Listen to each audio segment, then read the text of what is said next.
তিরমিজি শরীফের 2260 নম্বর হাদিসে রাসূল সাল্লাল্লাহু আলাইহি সাল্লাম বলেন, ইয়াতি আলান নাসি জামান আস-সাবিরু ফীহিম আলা দীনিহি কাল কাবিজি আলাল জাম।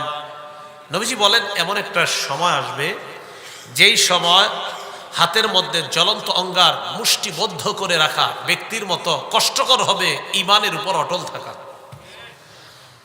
তো এই জন্য ঈমানটা শিরিক মুক্ত হতে হবে। সূরা আনআমের 82 নম্বর আয়াতে আল্লাহ বলেন, আল্লাযীনা আমানু ওয়া লাম ইয়ালবিসু ঈমানাহুম বিযুলমিন উলাইকা লাহুমুল আমনু ওয়া হুম মুহতাদুন। যারা ঈমান এনেছে এবং যারা ঈমানের সাথে শিরিক মিশ্রিত করে নাই, জোরে বলেন আমার সাথে, কি মিশ্রিত করে নাই? আরো জোরে বলেন, কি? শিরিক। শিরিক চিনেননি? কারে কয়? মসজিদে কি দেন আপনারা? নামাজে সেজদা। মাজারেও সেজদা দিলে শিরিক। মাজারে সেজদা দিলে কি হয়? মানুষের পায়ে সেজদা দিলে, বলেন আমার সাথে, মানুষকে বলেন, মানুষের কবরকে সেজদা দেওয়া শিরিক। পীরকে, পীরের কবরকে, আলেমকে, আলেমের কবরকে, শাইখুল হাদিসকে, শাইখুল হাদিসের কবরকে, আব্বাকে, আব্বার কবরকে, আম্মাকে, আম্মার কবরকে, রসুলকে, রসুলের কবরকে সেজদা দেওয়া শিরিক। কি বললাম? হ্যাঁ, শিরিক। সেজদা দেওয়া যাবে না। ইবনে মাজা কিতাবের নাম 1853 নম্বর হাদিসের বর্ণনা, লাম্মা কদিমা মুআযুম মিনাশ শাম, মুআয ইবনে জাবাল রাদিয়াল্লাহু তাআলা আন যখন শাম দেশ থেকে আসলেন, সাজাদা লিন নবী সাল্লাল্লাহু আলাইহি ওয়াসাল্লাম, আল্লাহ রাসূলকে সিজদা দিয়ে দিয়েছে। নাউজুবিল্লাহ, নাউজুবিল্লাহ, জোরে বলেন। নবীজির এক সাহাবী শাম দেশ থেকে আইসা নবীজির সিজদা দিয়ে দিয়েছে। নবীজি বললেন, মা হাযা ইয়া মুআয, মুআয তুমি এটা কি করলা? এটা তুমি কি করলা? মুআয ইবনে জাবাল জবাব দেয়, আতাইতু শাম, আমি শাম দেশে গেলাম, ফাওয়াফাকতুহুম ইয়াসজুদুনা লি আসাকিফাতিহিম ওয়া বাতারিকাতিহিম, আমি দেখলাম তারা তাদের ধর্মীয় নেতাকে সিজদা দেয়, তারা তাদের রাজনৈতিক নেতাকে সিজদা দেয়। ফাওয়াদিতু ফি নাফসি আন নাফআলা যাকা বিকা ইয়া রাসূলুল্লাহ, আমি মনে মনে নিয়ত করলাম আমরাও আপনাকে সিজদা দিব, যেহেতু তারা তাদের নেতাকে সিজদা দেয়। নবীজি বললেন, মুআয ফালা তাফালু, কশিন কালেও এমন কাজ কখনো করবা না। দুনিয়ার শ্রেষ্ঠ মানুষটা বলে দিলেন, আমাকে কখনো সিজদা দিবে এমন কল্পনাও কখনো করবা না। আল্লাহ ছাড়া কাউকে সিজদা দেওয়া জায়েজ নাই। লাউ কুনতু আমিরান আহাদান আন ইয়াসজুদা লি আহাদিন লা আমারতুল মারআতা আন তাসজুদা লি যাওজিহা, আমি যদি কোনো মানুষকে বলতাম অন্য কোনো মানুষকে সিজদা দেওয়ার জন্য, আমি নারীদেরকে বলতাম তারা যেন তাদের স্বামীদেরকে সিজদা দেয়। কিন্তু আল্লাহ ছাড়া কাউকে সিজদা দেওয়া শিরিক, তাই বলি না আমি এটা। তাহলে রাসূল সাল্লাল্লাহু আলাইহি সাল্লামকে সিজদা দেওয়া, জোরে বলেন হারাম। বলেন কি? এটা আমার কথা না, রাসূলেরই কথা। রাসূল বললেন, সাবধান মুআয, এই কাজ কখনো করবা না। আল্লাহ ছাড়া কাউকে সিজদা দেওয়া জায়েজ নাই, হারাম, শিরিক। আবু দাউদ শরীফের বর্ণনা 2140 নম্বর হাদিস, আন কাইস ইবনে সাদ রাদিয়াল্লাহু তাআলা আনহু قال, কাইস ইবনে সাদ রাদিয়াল্লাহু তাআলা আনহুর বর্ণনা, তিনি বলেন, আতাইতুল হিরা, কুফার একটা এলাকা আছে নাম হীরা, আমি ওই হীরা এলাকায় গেলাম। ফারাআইতুহুম ইয়াসজুদুনা লিমারজুবানিল লাহুম, আমি দেখলাম তারা তাদের নেতাকে সিজদা দেয়। ফাকুলতু ওয়া রাসূলুল্লাহি আহাক্কু আন ইউসজাদা লা, আমি মনে মনে বললাম, মানুষ যদি সিজদা পাওয়ার যোগ্য হয়, আল্লাহর রাসূল সিজদা পাওয়ার সবচেয়ে বেশি যোগ্য। সঠিক কথা। দুনিয়ার কোন মানুষ যদি সিজদা পাওয়ার যোগ্য হয় তো রাসূল সাল্লাল্লাহু আলাইহি সাল্লামই হবেন। ফাতাইতুন নাবিয়্যা সাল্লাল্লাহু আলাইহি ওয়াসাল্লাম, আমি আল্লাহর রাসূলের কাছে আসলাম। আসার পর বললাম, আতাইতুল হিরা, আমি হীরা প্রদেশে গেলাম। আমি দেখলাম মানুষ মানুষকে সিজদা দেয়। ফাআনতা ইয়া রাসূলুল্লাহ আহাক্কু আন নাসজুদা লাক।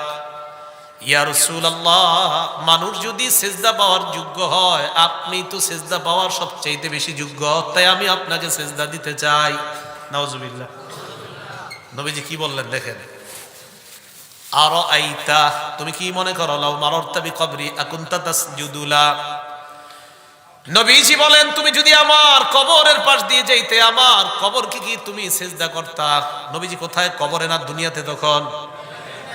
নবীজি বলেন, আমার কবরের পাশ দিয়ে যদি তুমি যাইতে, আমার কবরকে কি সিজদা করতা? সাহাবী জবাব দেয়, না, আমি আপনার কবরকে সিজদা করতাম না। এবার একটু বুঝেন এই জায়গায়, রাসূলের কবর সবচেয়ে শ্রেষ্ঠ কবর, পৃথিবীর শ্রেষ্ঠ কবর নবীজির কবর। আর পৃথিবীর শ্রেষ্ঠ মানুষ, আবার আখিরাতেরও শ্রেষ্ঠ মানুষ মুহাম্মদ সাল্লাল্লাহু আলাইহি ওয়াসাল্লাম। নবীজি বললেন, আমার কবরের পাশ দিয়ে যদি তুমি যাও, আমার কবরকে কি তুমি সিজদা করতে? তিনি জবাব দিলেন, না, আমি আপনার কবরকে সিজদা করতাম না।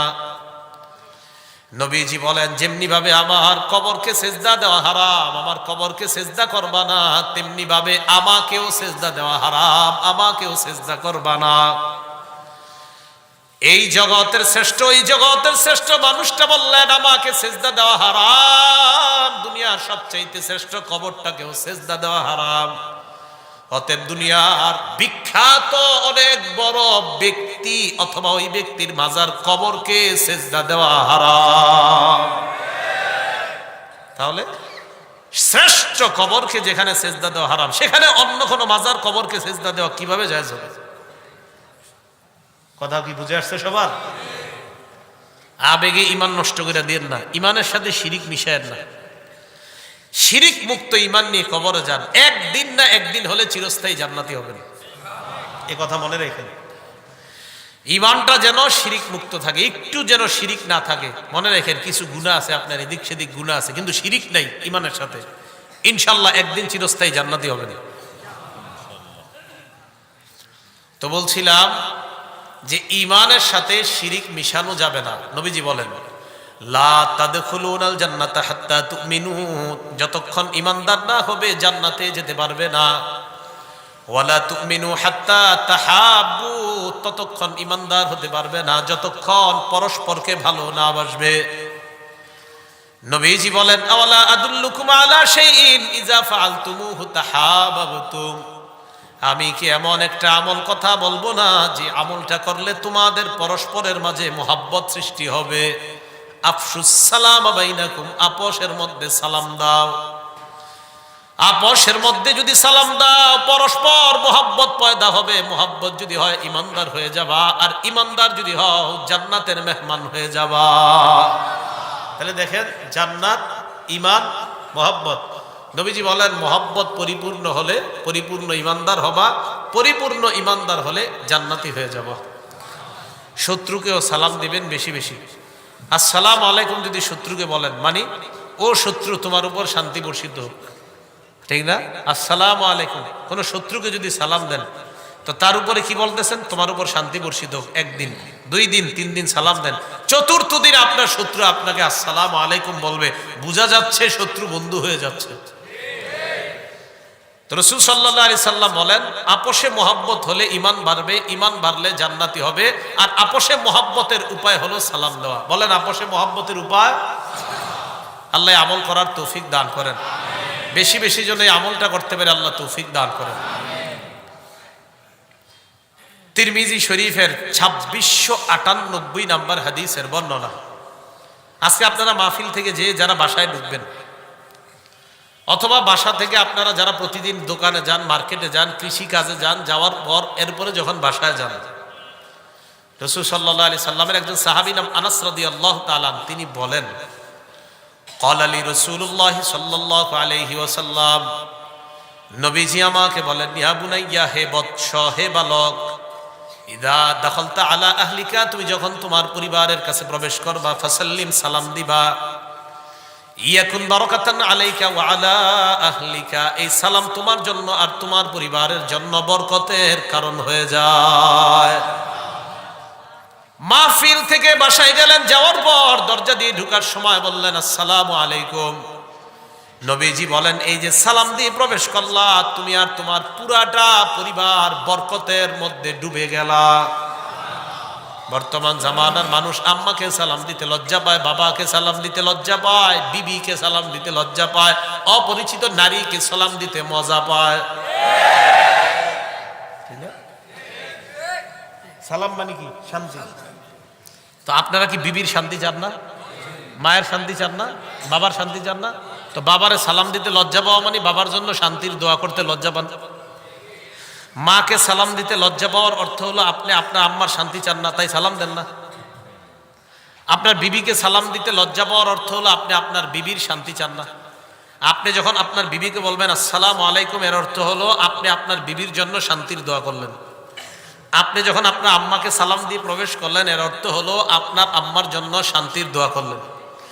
আপনি যখন আপনার আব্বাকে বললেন আসসালামু আলাইকুম, আচ্ছা আপনার আব্বার সাথে বাড়িতে গেলেন, আসসালামু আলাইকুম দিয়া সালাম দিয়া মুসাফা করলেন। আমার আব্বা তো মারা গেছে 4 বছর আগে, 2018 সালে মারা গেছে।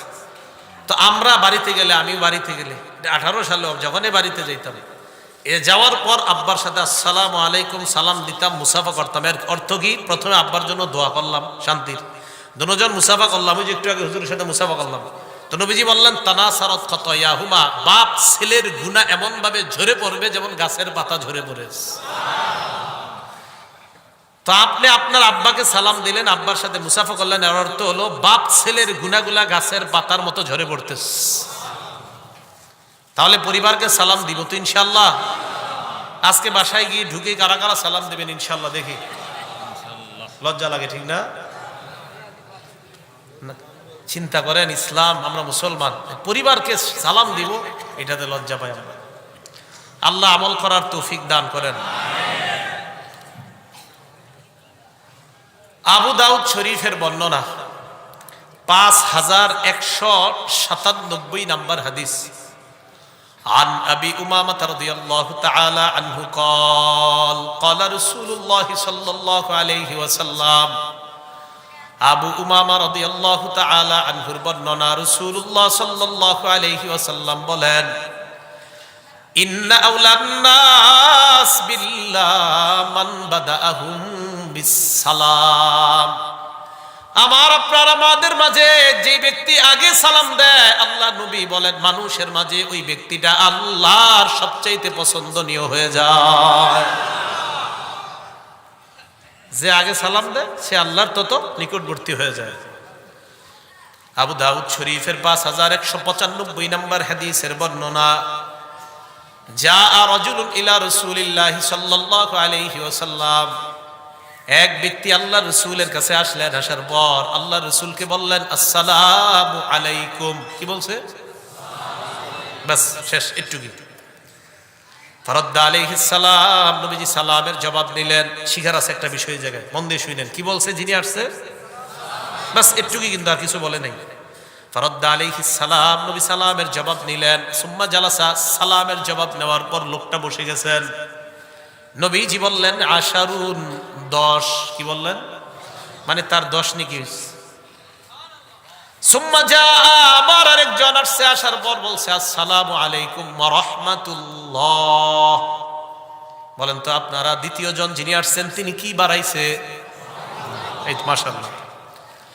ফারাদ্দা আলাইহিস সালাম, নবী সালামের জবাব নিলেন। সুম্মা জালাসা, লোকটা বসে গেলেন। আল্লাহর নবী বললেন 20।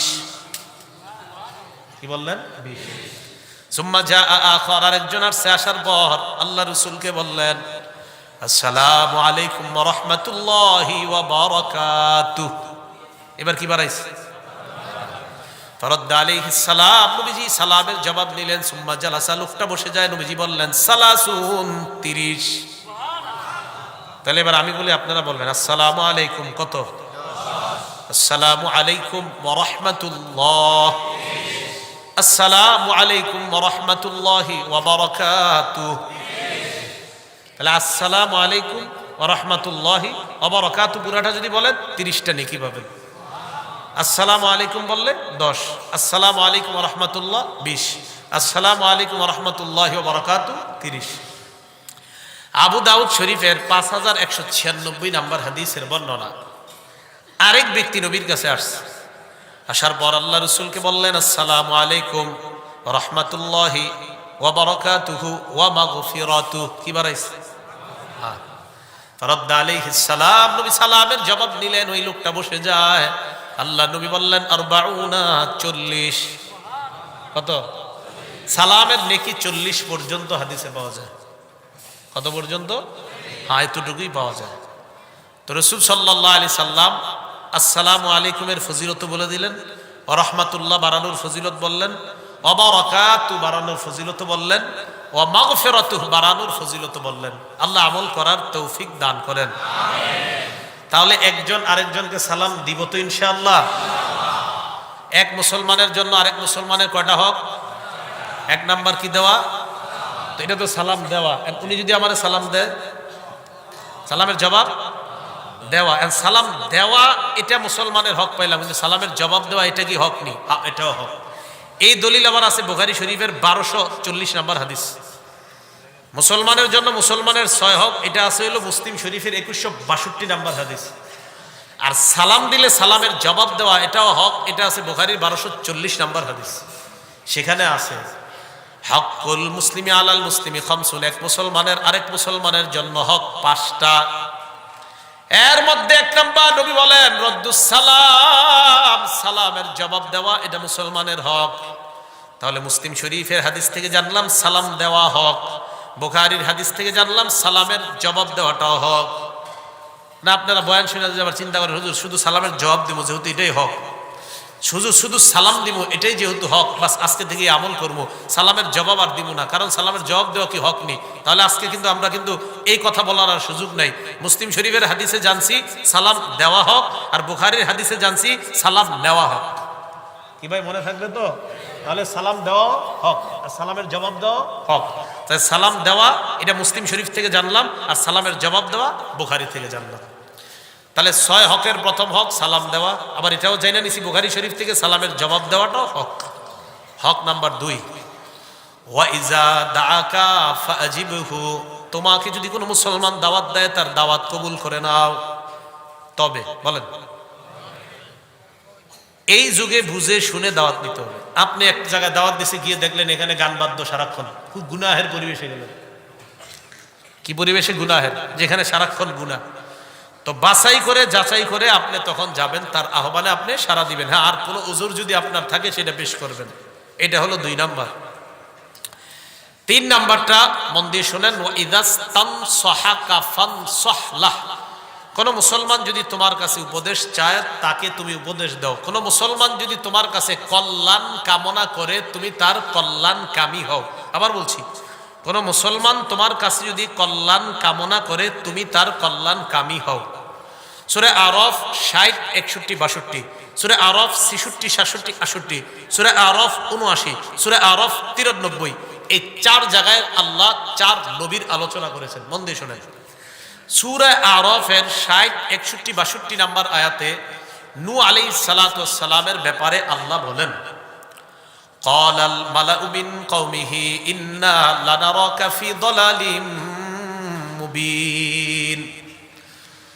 নূহ নবীর সম্প্রদায়ের নেতারা নূহ নবীকে বলে, নূহ আমরা তোমাকে স্পষ্ট পথভ্রষ্টতার মধ্যে দেখতে পাচ্ছি। বলেন নাউজুবিল্লাহ। নবীরে উম্মত কয়, ও নবী নূহ তুমি পথভ্রষ্টতার মধ্যে আছো। উম্মত কয় নবীরে। নূহ নবী জবাব দিলেন, ইয়া কওমি লাইসা বি দালালা, উম্মত আমার মধ্যে কোনো পথভ্রষ্টতা নাই। ওয়ালাকিন্নী রাসূলুম মির রাব্বিল আলামিন, আমি বিশ্ব জগতের রবের পক্ষ থেকে একজন প্রেরিত পয়গম্বর। পরে কি কয় দেখেন, বাল্লিগুকুম রিসালাতি রাব্বি, আমি তোমাদের কাছে আমার রবের দায়িত্ব সমূহ পৌঁছায় দেই। ওয়া আনসাহু লাকুম, আমি তোমাদের কল্যাণ কামনা করি। সুবহানাল্লাহ। নবী উম্মতকে বলতেছে আমি তোমাদের কল্যাণ কামনা করি। এটা কথা মনে রাখেন, উলামায়ে কেরাম আপনাদের কল্যাণ কামনা করে। আলেমরা, খতিবরা, ইমামরা, ওনারা সবাই আপনাদের কল্যাণকামী হয়ে ওনারা মিম্বরে বসে, স্টেজে বসে আপনাদেরকে এমন এমন কথাগুলা বলে যেই কথাগুলা যেন আপনাদের জীবন পরিবর্তন হয়ে যায়। এগুলা কেন বলে? যেন আপনাদের কল্যাণকামী হয়। কারণ আপনারা কল্যাণ কামনা করছেন আমাদের কাছে। যেমন আজকে যাদেরকে দাওয়াত দিয়েছেন আপনারা, এর মানে হলো হুজুর আপনারা আসেন, আমরা আপনাদের কাছে কল্যাণ কামনা করি যেন আপনারা আমাদের কল্যাণকামী হন। তো ওনারা এসে আপনাদের কল্যাণকামী হয়ে কিছু কথা বলে, এই কথাগুলো আপনারা গ্রহণ করেন। তো নূহ নবী বলতেছে, উম্মত আমার মাঝে পথভ্রষ্টতা নাই, আমি তোমাদের কল্যাণকামী, আমি তোমাদেরকে কল্যাণ কামনা করি, তোমাদেরকে উপদেশ দেই। এটা গেল নূহ নবীর ব্যাপারে। সূরা আরফের 66, 67, 68 নাম্বার আয়াত হলো হুদ নবীর ব্যাপারে। হুদ নবীর জাতি হুদ আলাইহিস সালাতু ওয়াস সালামকে কি বলে দেখেন, ক্বালাল মালাউল্লাযীনা কাফারু মিন কওমিহি ইন্না লানারাকা ফি সাফাহাতিন ওয়া ইন্না লানাযুন্নুকা মিনাল কাযিবিন। হে হুদ পয়গম্বর, আমরা দেখি তুমি নির্বুদ্ধিতার মধ্যে আছো। উম্মত নবীরে কয় নবী নাকি নির্বুদ্ধিতায় আছে।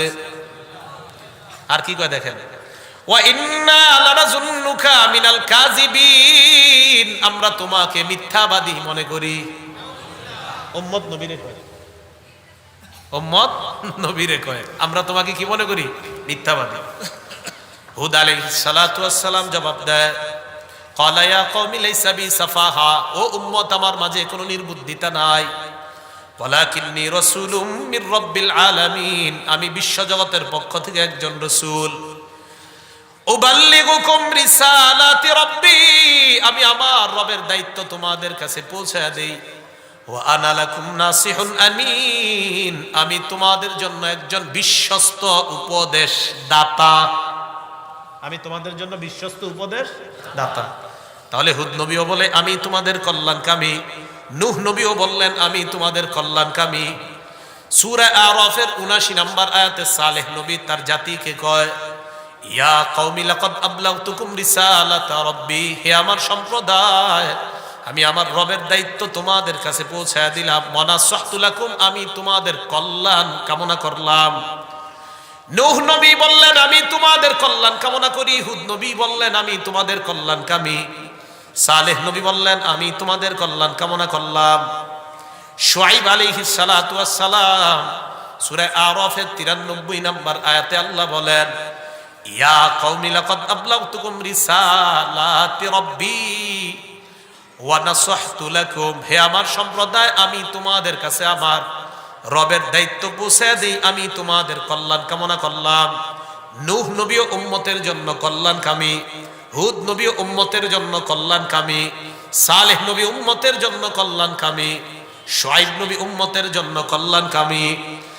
উম্মতের জন্য নবীরা কল্যাণ কামনা করে। আমাদের নবী বলেন, শোনো মুমিন মুসলমান, এক মুসলমানের জন্য আরেক মুসলমানের ৬টা হক। ৩ নাম্বার, এক মুসলমান আরেক মুসলমানের কল্যাণ কামিতা করবা, এক মুসলমান আরেক মুসলমানের কল্যাণ কামি হবা।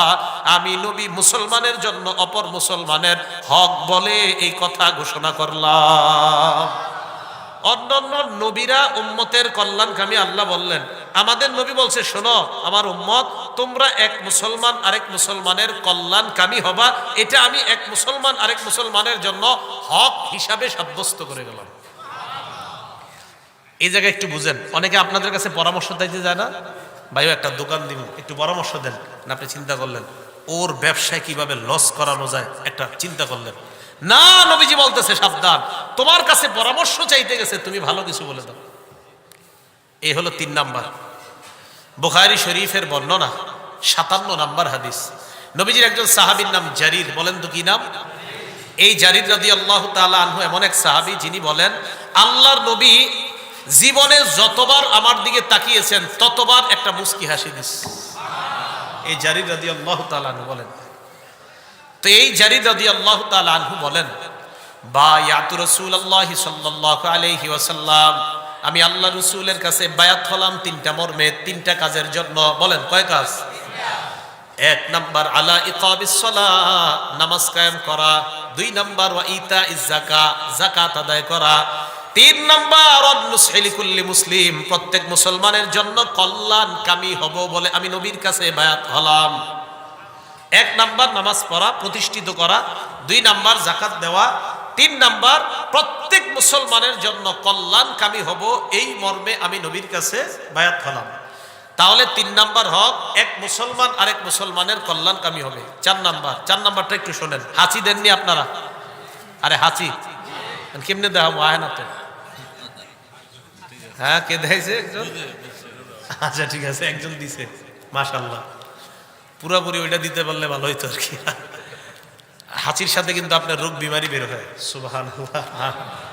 এটা ডাক্তারি সায়েন্স বলে যে হাঁচিতে অনেক রোগ বিমারি দূর হয়।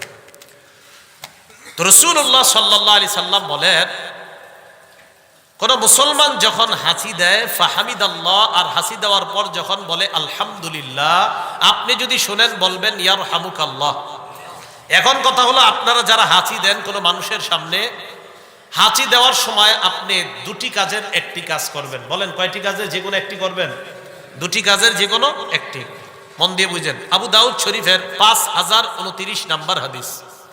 عن أبي هريرة رضي الله تعالى عنه قال كان رسول الله صلى الله عليه وسلم إذا عطس তাকান আমার দিকে, নবী যখন হাঁচি দিতেন ওয়াদা ইয়াদাহু আও সাওবাহু আলা ফি, নবীজি হাঁচি দিতেন যখন তখন মুখে হাত রাখতেন।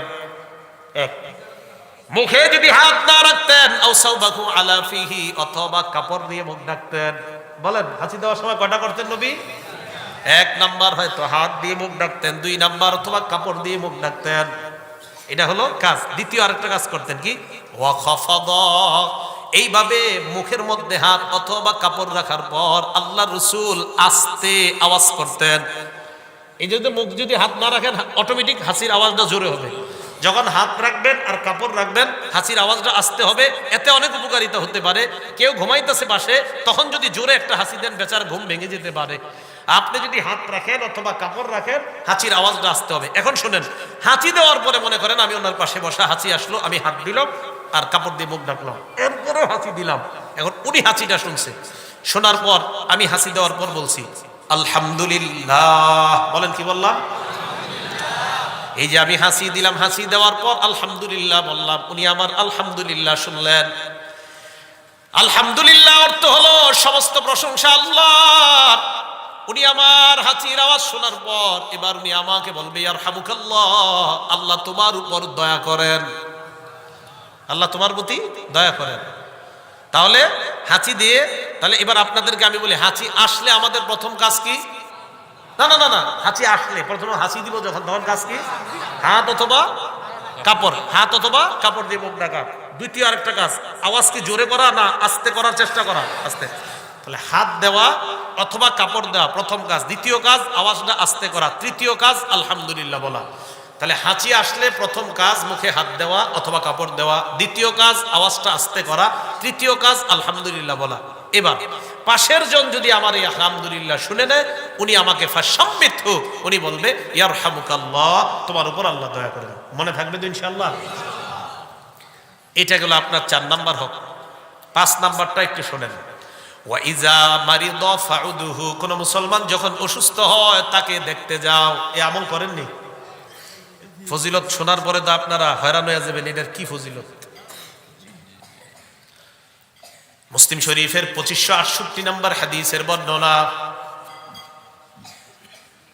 নবীজি বলেন ইন্নাল মুসলিমা ইযা আদা আখাহুল মুসলিমা, কোন মুসলমান যদি তার মুসলমান ভাইকে দেখতে যায়, কোন মুসলমান যদি তার অসুস্থ মুসলমান ভাইকে দেখতে যায়, কোন মুসলমান যদি তার অসুস্থ মুসলমান ভাইকে দেখতে যায়, এটা এলাকার নাম কি? বিষ্ণন্দী থেকে আপনি গেছেন, পাশের একটা এলাকার নাম কোন? মানিকপুর। আচ্ছা মানিকপুর। এই বিষ্ণন্দী থেকে মানিকপুর গেছেন এক মুসলমান অসুস্থ, তাকে দেখতে। খুব বুঝেন, নবীজি বলেন কোন মুসলমান যখন অন্য কোন মুসলমান অসুস্থ মুসলমানকে দেখতে যায়, দেখতে যাওয়ার পর আল্লাহ রাসূল বলেন লাম ইয়াজাল ফি খুরফাতিল জান্নাহ হাত্তা ইয়ারজিআ, ওই মুসলমান, আপনি মানিকপুর গেলেন, এই মানিকপুর থেকে বিষ্ণন্দী আসার আগ পর্যন্ত আপনি জান্নাতের ফল আহরণ পারার মধ্যে ব্যস্ত থাকেন। মানিকপুর গেছেন, ওখান থেকে আসছেন, এর মাঝে আপনি এই যে অসুস্থ ব্যক্তিরে দেখতে গেলেন, মানে জান্নাতের ফলগুলো একের পর এক পারতেছেন আপনি। তো অসুস্থ ব্যক্তি দেখতে যাবেন নি? না যায় না, মালটা আর কমলা নিতে হইব, কিনলে যাবেন, ঠিক না?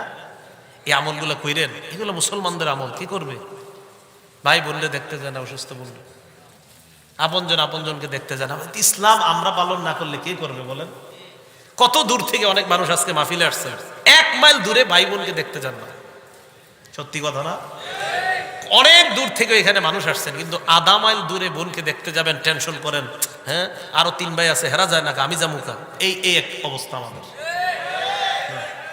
আরে অন্যরা কি করে না করে, আপনার দায়িত্ব আপনি পালন করেন।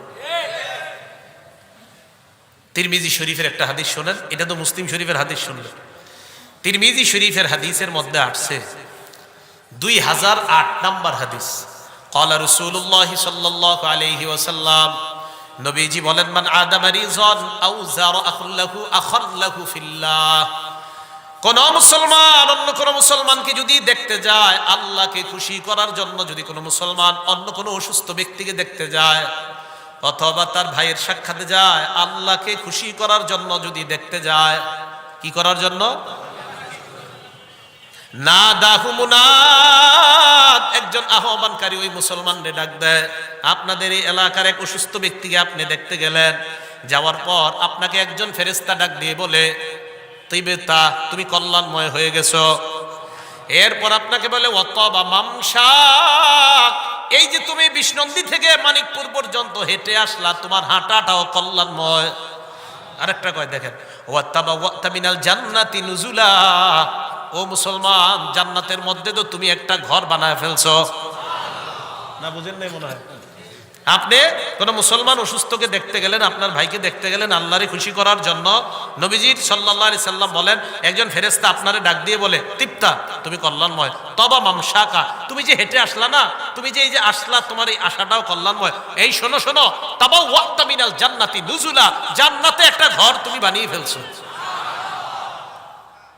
অসুস্থ ব্যক্তিকে দেখতে যাবেন তো? তাহলে হাদিস তো আরেকটা শুনলে আরো আশ্চর্য হবে, নিরুদ্ধ হলো কুই নেই। তিরমিজি শরীফের 959 নাম্বার হাদিস। 969 কত হয়? 959 নাকি 69? 969 হ্যাঁ, তিরমিজি শরীফের এই হাদিসটা মনে রাখেন। কি লেগে বললাম? আপনারা অনেক সময় 969 যাতে মনে রাখতে পারেন। তাহলে বলেন তো তিরমিজি শরীফের কত সংখ্যাটা? 969 মানে 969। হ্যাঁ, দুই পাশে 2 9, মাঝখানে 1 6। আচ্ছা, ক্বালা রাসূলুল্লাহ সাল্লাল্লাহু আলাইহি ওয়াসাল্লাম, নবীজি সাল্লাল্লাহু আলাইহি ওয়াসাল্লাম বলেন, মা মিন মুসলিমিন ইয়াউদু মুসলিমান গুদওয়া, কোন মুসলমান অন্য কোন মুসলমানকে যদি সকালবেলা দেখতে যায়, কোন মুসলমান অন্য কোন অসুস্থ মুসলমানকে যদি সকালবেলা দেখতে যায়, ইল্লা সাল্লা আলাইহি ৭০,০০০ মালাকিন হাত্তা ইউমসিয়া, ওই মুসলমানের জন্য সন্ধ্যা পর্যন্ত ৭০,০০০ ফেরেশতা দোয়া করে। সন্ধ্যা পর্যন্ত ৭০,০০০।